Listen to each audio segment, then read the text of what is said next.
Good afternoon, everyone. Welcome to our post-game press conference. Congratulations to the UP Fighting Maroons for beating the UP Red Warriors 92-75. This is the Fighting Maroons' first win of the season. We have Coach Goldwyn Monteverde, Noy Emoga, and Francis Rock. Coach, congratulations for this victory. Mukhang yung mga players nagkaroon ng sense of urgency right from the get-go to enter the win call. So, what can you say about your team's performance this afternoon?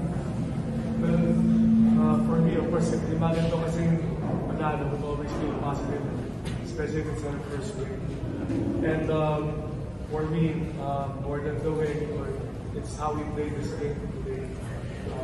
It's understanding that we need each other to achieve something great. And I felt like the day we moved the ball better.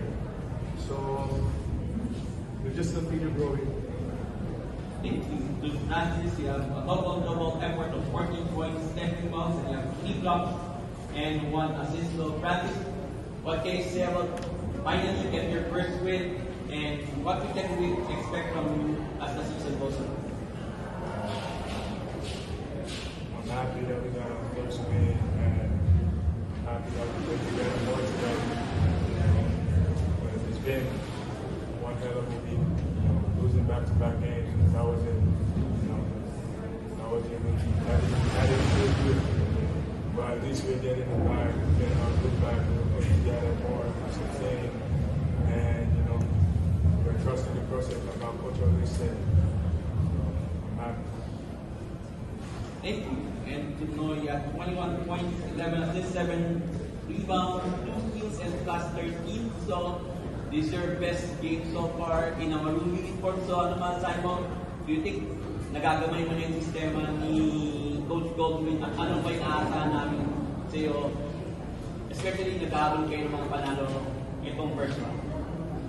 Sa system naman ni Coach Goldwyn, ano lang, always na lang gustong matuto araw-araw. Hindi nga, lagi kasi namin in-emphasize yung growth ng team. So siguro nagbunga dito yung growth na pinapaktas namin araw-araw. Thank you. Okay, the floor is open for questions. Coach, ano yung mga specific areas na dinevelop for the past few days na yun na, bumaliktad yung nangyari sa team today? I think for one, we have better recognition in both sides. Yung nangyari sa game, it's not all about yung energy lang, it's about how we're really there. So I think that part is important. Siyempre, first game mo against UAP sa UAP, and playing your best game against your former team. Siguro may nagigil na sa'yo or gusto mo lang din talaga kumama? Wala namang gigil kasi yun nga, galing kami sa dalawang beses ng pagkatalo. So, hindi gigil kasi pwedeng mangyaring pangit.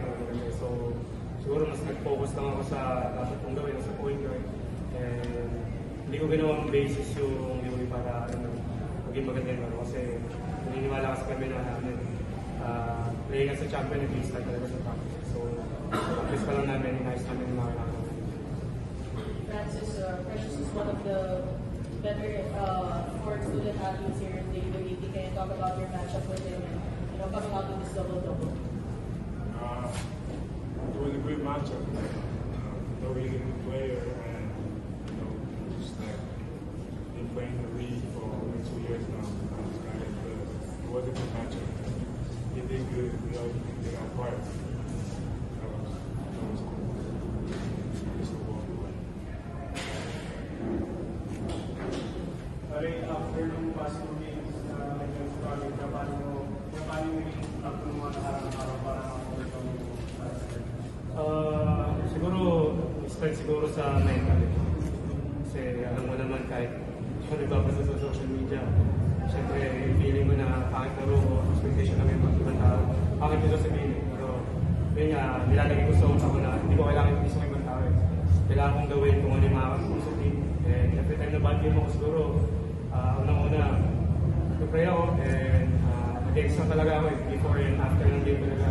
Lalo pag bad game ako nag-extra talaga. Siguro, nagbunga lang dito ngayon and lumabas yung kung ano yung mga pinag-irapan ko this past few weeks. Coach, the past 2 losses natin, you emphasized playing together as a team talaga. With this win, start na makikita mo na talaga UP will play together as a team moving forward? Yeah, I guess winning this game in this way would make us realize that it's very important to play together. It's not just about talent; it's about again having a communication on making decisions. So, Coach, syempre, now na nakuha nyo na yung first win, and you aim next, so anong mindset ng team right now para syempre makabalik kayo from the usual form? Well, mindset din namin usually every day. Whether we or lose, ito naman ang mindset namin lagi.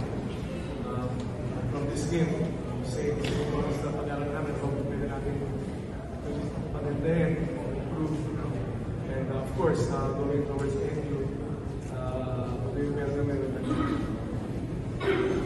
And to know yung now na finally tapos na yung game, syempre, of course, naabangan yung makikita mo forward. So, ano yung magiging mindset mo right now moving forward para syempre umangat ang UP sa stand? Siguro yung magiging mindset ko lang yung pa rin growth ko as a player and yung growth na lesson. Kasi kaya naman yung reason ba't kami nanalo ngayon. Hindi naman dahil sa isang player or something. Manalo kami dahil natuto kami sa mga pagkakamali namin. Kaya yung dapat namin ituloy sa mga next game, sa mga susunod pa na laban. Congratulations, Coach Goldwyn, Noy, and Francis. Thank you.